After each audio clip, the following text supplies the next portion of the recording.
நற்கருணை புதுமைகள் அல்லது யூக்கரிஸ்டிக் மிராக்கிள்ஸ் ரெண்டா என்னென்ன எனக்கு ஒருக்கா சொல்றீங்களா?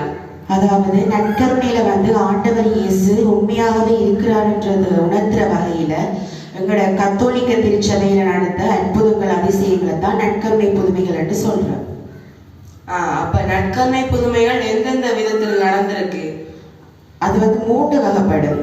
முதலாவது நற்கருணை உண்மையாகவே ஆண்டவரோட உடலாகவும் இரத்தமாகவும் மாறுறது. ரெண்டாவது நற்கருணை பல்லாண்டுகள் அழியாம இருக்கிறது. மூன்றாவது நற்கருணை பிரசன்னத்தால அற்புதம் நிகழ்கிறது. டோராக்கா, அவன் முதலாவது புதுமை எங்க நடந்ததுன்னு சொல்றீங்களா? இத்தாலியில லன்சியானோ என்ற நகரத்துல கிபி 750ஆம் ஆண்டுல ஒரு குருவானவர் திருப்பலி நிறைவேற்றும் போது அவர் வசீகர வார்த்தையின் போது அப்பமும் ரசமும் இயேசுவின் திருவுடல் திருரத்தமாக மாறுதா என்று சந்தேகிக்கிறேன்.